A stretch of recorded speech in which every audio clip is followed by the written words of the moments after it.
Now at 9, a suspect in custody after the shooting of 2 police officers in central Missouri. Plus, we'll check out some of the spring break activities offered by the Greenbush Educational Services Center. And 2 big banks have failed. Now investors and small businesses are worried about what could come next. I'm Lauren Blanchard in Washington with more on what the White House says they are doing. The 4 states' most watched news starts now. Thank you for joining us tonight. I'm Jalen Banks. A standoff in central Missouri ends with the arrest of a man suspected of shooting 2 police officers. The standoff that began last night ended around 1:30 this afternoon in the mid-Missouri town of Herman. Authorities say the suspect, 35-year-old Kenneth Lee Simpson of Eureka, Missouri, had barricaded himself in a home. According to those on the scene, SWAT officers had administered tear gas before Simpson walked out of the home with his hands up and was arrested.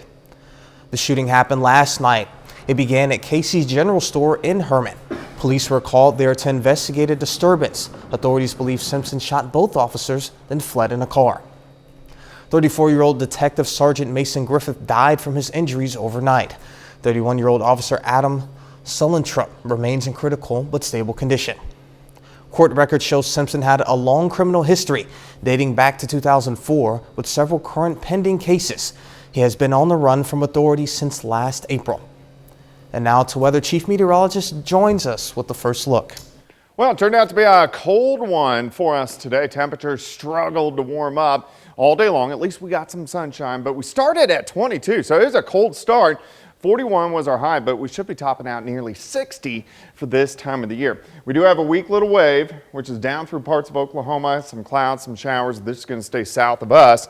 Our next storm system building out across the Pacific Northwest, and that will start to affect us by Thursday. Now, until then, we got the cold temperatures tonight, but we are going to start to warm things back up. Most of us near freezing now will continue to drop off through the 20s, all the way down to about 23 later on tonight. But here's what we're working on. So hard freeze tonight, warming up next few days, very windy, thunderstorms, some strong on Thursday, and then turning sharply colder by Friday. I'm going to give you those details here in just a bit.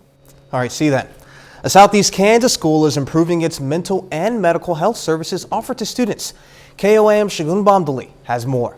The Columbus School District has teamed up with the Community Health Center of Southeast Kansas to bring medical and behavioral health services to students in their schools. Sure, Community Health Center has a legacy of putting school health first, and especially with school health both as school nurses, providing school nurses for our school districts, and also providing clinics within the school district. And so that legacy continues. It is now being implemented in Columbus and Baxter Springs schools. The program will help keep children in school. A lot of our students, they don't have access to health care many times because it's difficult for their parents to get off work.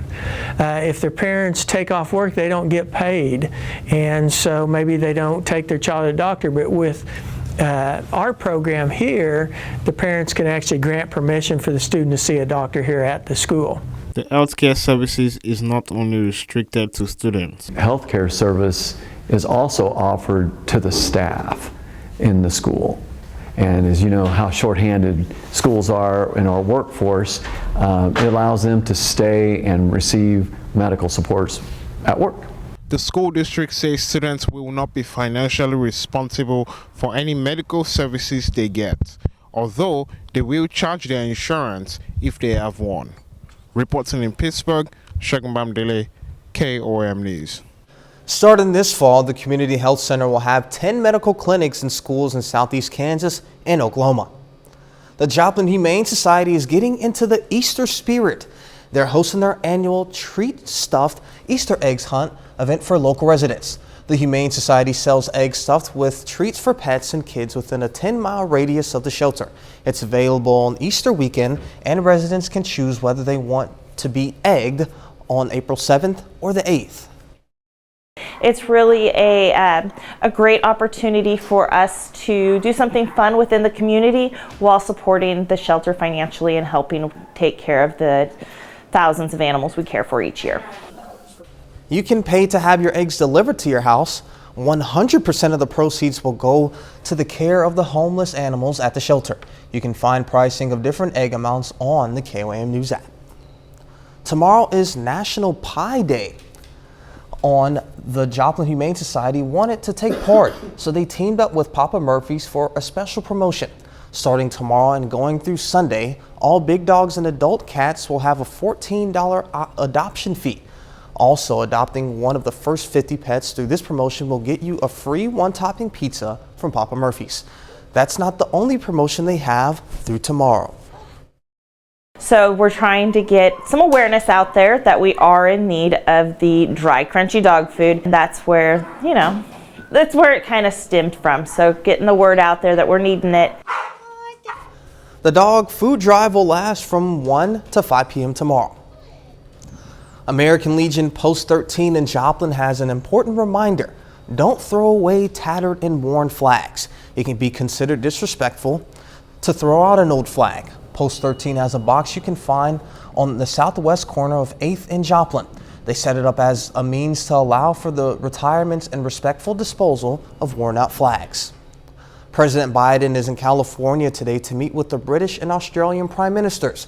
The White House says the world leaders are expected to discuss partnership and defense issues, including a deal between the leaders that would modernize Australia's fleet using American nuclear-powered attack submarines. This coming as tensions continue to mount with China in the Indo-Pacific.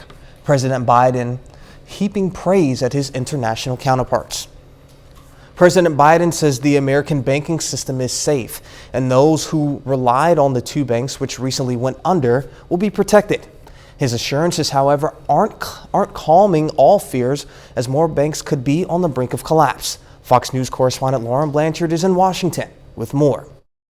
Exactly what happens over the next 12, 24, 48 hours is, we're not sure how this is all going to play out. A choppy day on Wall Street and uncertainty for many small businesses and startup companies after the collapse of two major banks in the last 3 days. President Biden has tried to reassure Americans his administration is handling it. Americans can rest assured that our banking system is safe. Your deposits are safe. Silicon Valley Bank and Signature Bank have been taken over by regulators. Other smaller banks are being closely watched to avoid a similar collapse. There was panic that depositors would not be able to access their funds over the insured maximum of $250,000.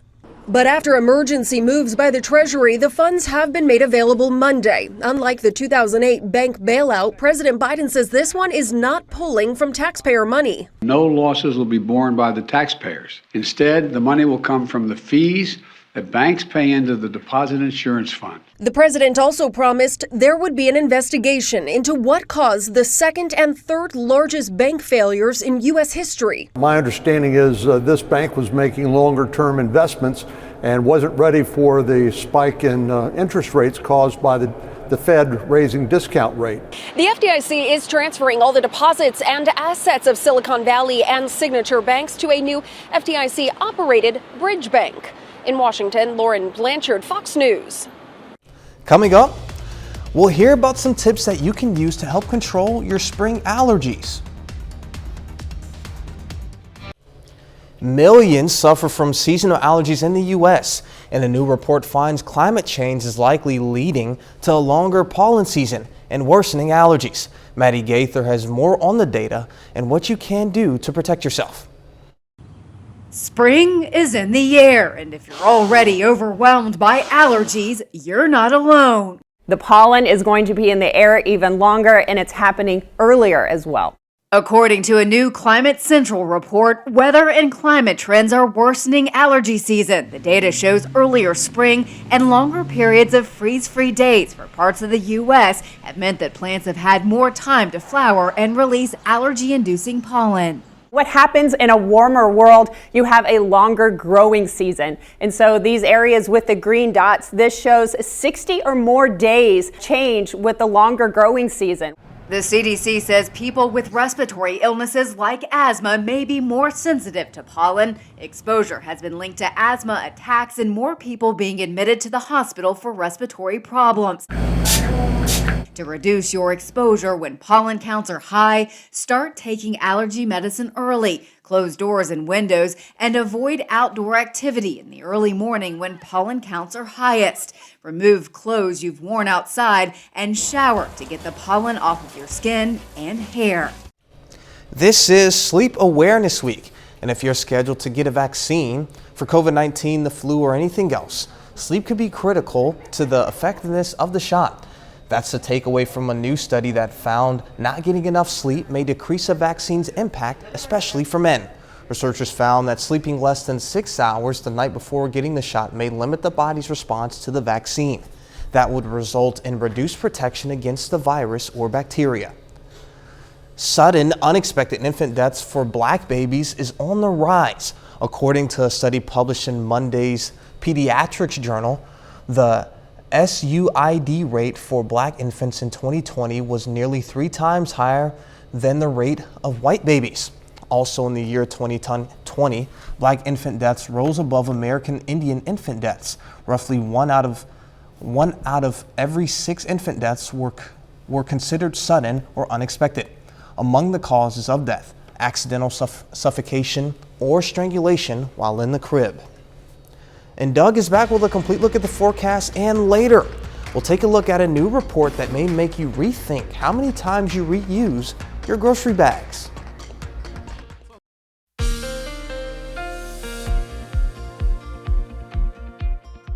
Well, we got sunshine for us today, but it was cold. Temperatures, highs only right around 40 degrees, which we like to do better than that, but give it a couple days and we'll start to warm up. Nice shot, Indigo Sky Casino and Resort. Indigo, just outside of Seneca, Missouri. All right, look at these temps. Past 36 hours, yesterday in the 40s, cold start. Hard freeze last night. We're going to do that again tonight, and we only made it up. It was colder today, right around 40 for afternoon highs. All right, 30 in Stockton, 35 in Anderson.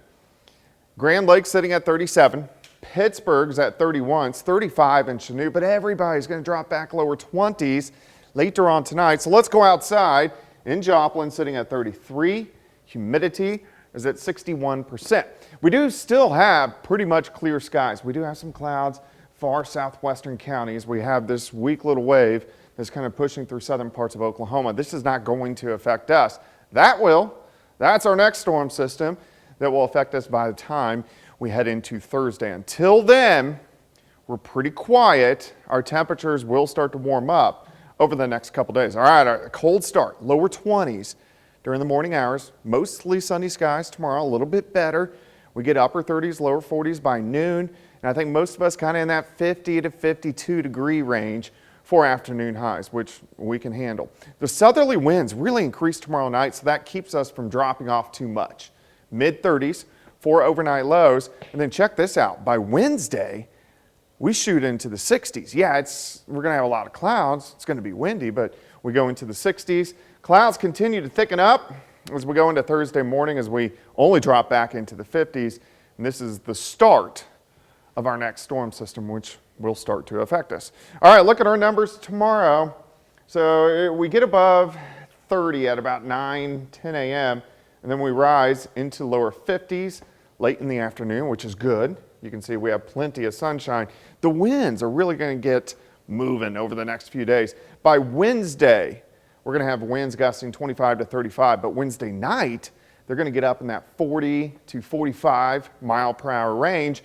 And then here comes our cold front late Thursday. So if we look at that front, that is where we're going to get showers and thunderstorms. We'll have some scattered thunderstorms in the morning on Thursday, and then Thursday afternoon, a line of showers and thunderstorms. Some of those could be a little bit on the strong side, and then we may mix with a little bit of snow on the back side. So storms, I think the greater severe threat's going to stay to our south, but we could definitely get some strong storms across the region, maybe even low-grade severe. So we'll watch that over the next couple days. All right, 52 tomorrow, 62 on Wednesday, 62 on Thursday. St. Patrick's Day, a cold one, but we do clear out. The weekend overall looks okay. It's going to be dry, but it's going to be chilly. I mean, any days without the clouds on there, with the rain falling, I think is a pretty good day. Yeah, those are pretty good. Yeah. All right. Thank you, Doug. Coming up, stealing the whole thing for a specific part. car thefts on the rise across America, and it's not about the cars, it's about this. What is this? I'm Jeff Flock in Elkins Park, Pennsylvania, and I'll tell you just a moment. Car thefts topped 1 million this year, but thieves are more interested in their parts. Fox Business Network's Jeff Flock is in Elkins Park, Pennsylvania, just north of Philly, with the latest. The real reason thieves might steal your car just might be underneath it. Catalytic converters are part of a car's exhaust system and control emissions. They have valuable metals like platinum and rhodium. If you check the price on rhodium right now, it's about $10,000 an ounce. That's a lot more valuable than gold. Criminals can cut it out in seconds and sell it to scrap yards. Each catalytic converter can fetch more than $1,000 on the black market, and their lack of a serial number makes them hard to track. Take a look at the numbers on these catalytic converter thefts. They were maybe 1,200, 1,300 just 5 years ago. Last year it was more than 52,000. Nationwide, Illinois is seeing the biggest jump in car thefts, followed by Washington State and New York. We keep an eye on catalytic converter theft quite a lot, and we know the palladium, the rhodium, the platinum inside of those things is going for from hundreds to thousands of dollars an ounce. And thieves are risking their lives to snag the costly converters. To steal the parts, thieves have to place themselves underneath the cars, often propping them up with a jack, leaving them in harm's way. This is where the thieves cut the catalytic converter out of this VW Jetta, and they got away with it. 35 states now either passing legislation or thinking about doing it in a bid to try and put the brakes on car thefts. In Elkins Park, Pennsylvania, at Tom's Automotive, I'm Jeff Flock with the Fox Business Network. Some retailers are sounding the alarm. They say shoplifting is on the rise in stores as more people return to shopping in person. Retailers say they are seeing a surge in theft, and it's hurting their profits. One CEO says he believes an uptick in organized retail crime in parts of the country also plays a role. Retailers are also stepping up their security by locking up items, adding more cameras, and using facial recognition software. Reusable bags, people use them in an effort to reduce the environmental impact of plastic bags. But the trend has created a new kind of problem in the fight for sustainability. Cloth or thick plastic reusable bags may actually make a much higher carbon footprint than common thin plastic shopping bags. A UN report found that a thick plastic bag might be used an estimated 10 to 20 times in order to make a difference compared to one single use of a plastic bag. Up next, we'll take a look at the numbers from the box office this past weekend as Scream 6 made its big debut. Scream 6 is setting a new record opening at the box office for the franchise. The movie earned nearly $45 million this weekend. Reports say actress Jenny Ortega may be providing a boost to the movie as she stars in the popular Wednesday series on Netflix. Creed 3 earned more than $27 million at the box office this weekend. The movie starring Michael B. Jordan has now earned more than $100 million. 30 more minutes of news, weather, and sports coming your way. How the Greenbush Educational Service Center is keeping kids busy over spring break. Plus, how Missouri High School is honoring the memory of a classmate who died last week. Greenbush Educational Service Center in Girard, Kansas hosts a day camp to help parents during spring break. KOAM's Carrie Worthen visited the center and has more. Everyone say Mount Everest. Mount Everest. That's the highest point in the world. Honestly, I'm motivated by fun. And so if kids come here and they just have a great time, that is my goal. Greenbush Educational Service Center in Girard is taking students all around the world without them leaving the classroom. It's this year's spring break focus. We are traveling around the world and each activity is from a different continent. So this morning we went to Europe and we made homemade pizza from scratch. They got to make and knead their own dough and roll out their crust, and we made the sauce from scratch.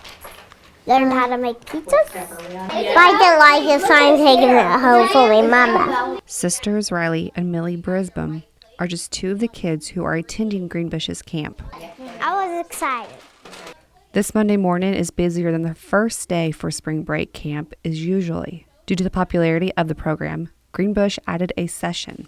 I think everything that we do is educational, whether it is they learn information, but it can also be educational in regards to the social aspect of meeting new people and making new friends and learning how to work together and share. Back in the classroom, students are tracking where they're going. We learn different languages.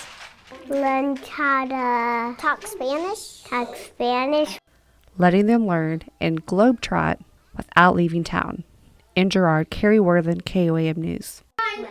Greenbush provides programs for students from kindergarten through 8th grade. Their next big camps are coming up this summer. The Webb City School District handed out some awards today. The district's foundation hosted its 19th annual honors banquet. One of those honors was the Distinguished Citizen Award. It went to Shane Newby, a Webb City native who graduated from Webb City High School in 1988. Shane went on to serve in the Navy and has remained an active member of the community. Well, I think oftentimes you have silent people that do a whole lot to help lift up and support your community, and this is just an opportunity for us to recognize them publicly and to say thank you for everything that they've done for us. And what better opportunity than have a meal, spend time together, have fellowship, talk about, reminisce.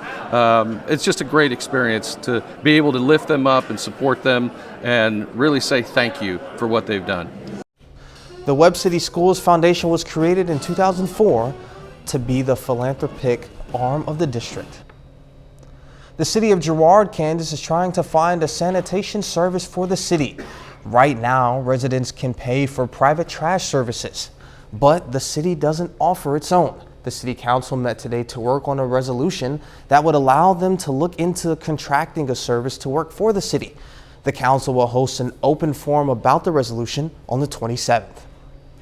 Students at a Missouri high school are reeling from the death of a classmate last week. London White was a basketball player, and when his team competed in a playoff game this weekend, they honored his memory. Michael Hoffman reports on the special game. I can't imagine what they're going through. In seats normally filled with maroon, you could see a sea of purple. The change in color for London White. He died this week. Yeah, I wasn't sure what we were going to do. We needed the blessing from the family, and they were here today and supporting us. His teammates had a playoff game scheduled in Springfield. They could have sat this one out, but London's family encouraged them to go forward. Now, Salisbury is still reeling from the loss of their teammate London earlier this week. Hartfield decided that even though they are going head-to-head tonight, they wanted to do something special before the game. The two head coaches talked before the game about a joint prayer in the middle of the court, but Coach Reed with Hartville and his squad decided they wanted to do something more. We wanted to pay tribute to him and his family and those players over there and the coaching staff, and this is the only thing that we really thought of that we could do in this environment. So, you know, we're sorry. Our hearts hurt for them, and that's why. Hartville, usually donned in blue and white, instead wore a bright, eye-catching violet, Salisbury's colors. The shirts with the words Salisbury Strong on the back. A surprise for everyone on the grief-stricken team. That was a really great gesture. The Salisbury players, however, with the weight of the death of a friend, teammate, and brother, pushed ahead and won the game. We were a family, and just sticking with each other, and like tonight, playing our game, never giving up on each other, just always staying with each other. White wore number 20, and then his team scored 20 points in the final quarter to win the game. Details of his death are unknown. A bit later,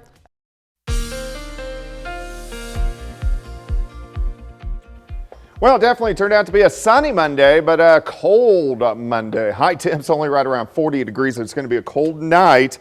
It's still technically winter, and we are still about a month away from our average last frost, but we don't want to get these real hard freezes. Once you get below about 25, 26, they take a toll, as a lot of things are already starting to bud just a bit. But we got lower 20s during the morning hours, only up to about 40 this afternoon. We can zoom in right now.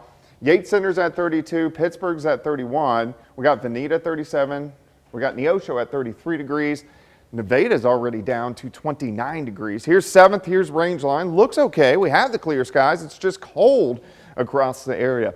We are going to continue with clear skies through the overnight hours, even though we have a weak little wave just to our south across parts of Oklahoma. This is going to slide into southern parts of Arkansas and will not affect us. Now, back toward the west, here's our next storm system, the Pacific Northwest. That system is going to be the one that rolls into our neck of the woods by the time we get into the second half of the work week. All right, let's go through time. Cold start. 23 in Nevada, 23 in Neosho, 24 in Miami, down to 23 in Chanute. So a cold start. Look at the winds. They start to switch out of the southeast as we go through the day. That's going to help us start warming up. By noon, lower 40s. Once we get into the afternoon, I think most of us kind of in that 50 to 52 degree range, which is still below normal, but it's not bad. We can handle that. Tomorrow night, we drop back mid-30s. Southerly winds get stronger, keep our temperatures up just a little bit. As we go into Wednesday, look at this. We pop into the 60s for highs. Now, there are going to be a lot of clouds, but at least we go into the 60s by the time we head into Wednesday afternoon. Here's your day planner for you tomorrow. You can see 25 at 7 a.m., still 37 by 11. Once we get to 3 p.m., 49 up to 51 by 5 p.m. So at least we're going in the right direction. Not too windy tomorrow, a little breezy, but the winds increase. Tomorrow night into Wednesday, we're going to have winds gusting 25 to 30. But then they get moving Wednesday night into Thursday. Ahead of this storm system, we'll have winds gusting 40 upwards to 45 miles per hour. So as we look at this system, we'll start Thursday with some scattered showers and a few thunderstorms. But late Thursday, we got a cold front, strong one that drives in. I think there's going to be a line of storms. Some of those storms could be strong, maybe low-grade severe, so we're going to have to watch that. And then look at this, as the colder air quickly works in, we could get a little bit of snow on the very back side by the time we head into Thursday night. 52 tomorrow, 62 on Wednesday, windy, 62 on Thursday, then only 41 on Friday. We got some more overnight lows down into the 20s, so it's going to be cool this weekend. Thunderstorm chances again late next week. That could be a severe event as well. So we're severe weather season is knocking on the door. Well, I'm sure you're pretty excited for it. Yeah, but, I like. But as for the rest of us, we're kind of like, no, stay away. All right, thank you, Doug. St. Patrick's Day may not be until Friday, but the city of Chicago is already getting into the spirit. Chicago continued its annual tradition of dyeing the Chicago River green following the St. Patrick's Day parade. The river is supposed to remain green for 1 to 3 days after St. Patrick's Day. Coming up in sports, the Missouri Southern women's basketball team looks to earn a spot in the Elite Eight in the national tournament. Plus, the Carl Junction girls prepare for Friday night's state semifinal in Springfield. Jacob Leonard has that and more next.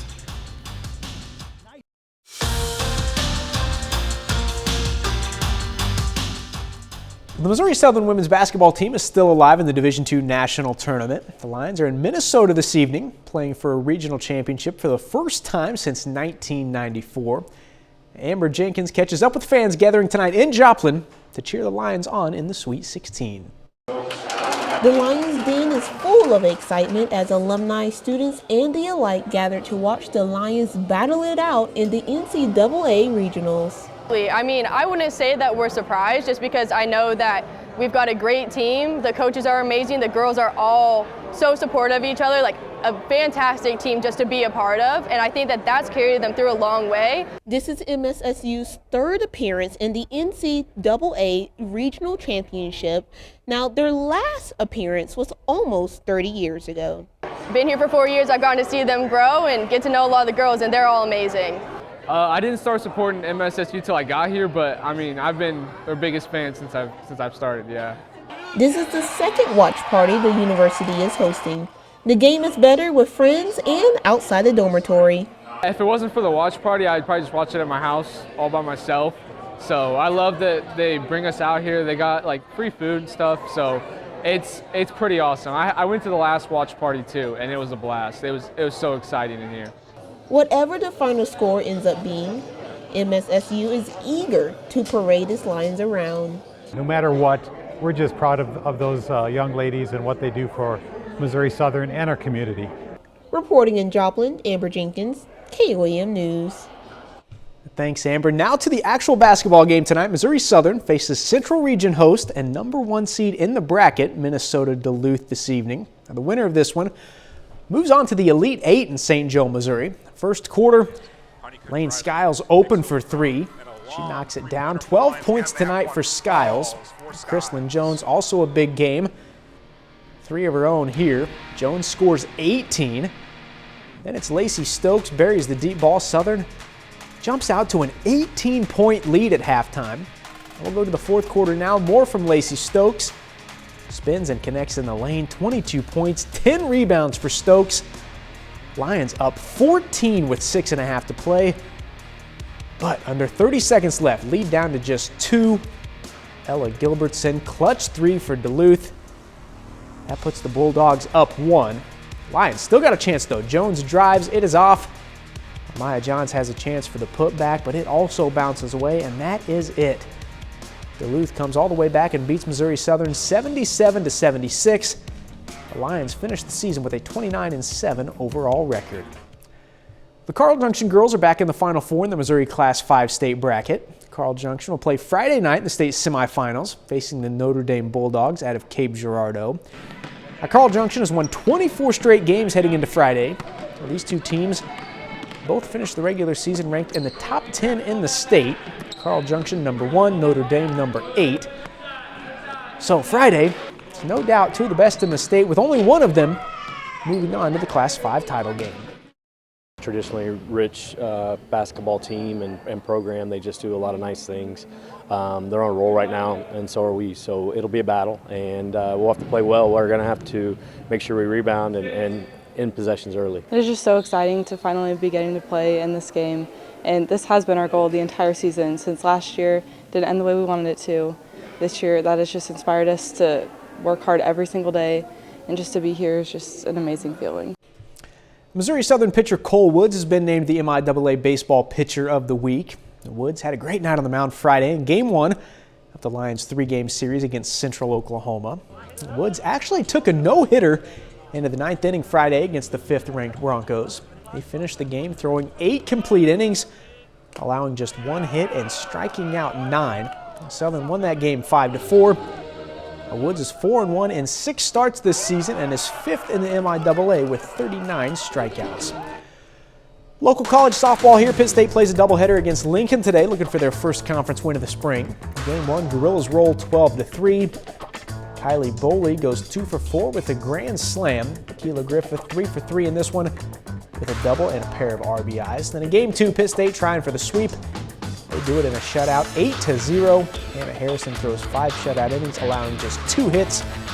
Paxton Hayes goes 2 for 3 with a double, homer, and 5 RBIs. So, Jalen, I know we were both yelling in the newsroom all night at the Southern game. It's a tough way to finish the season, but got to remember, 29-7, first regional championship since 1994, 4 All-MIAA selections, and they won the MIAA conference tournament. So, while it hurts now, certainly a lot to be proud of over the last few months. Yeah, absolutely. And then Amaya Johns, we went to high school together. I've been able to see her play throughout high school and then her career at Southern. It's been an absolute honor, and I'm happy that she was able to go out, not exactly how she wanted, but still Sweet 16, and then all the accolades that you talked about. Yeah. Fantastic run for her and the team.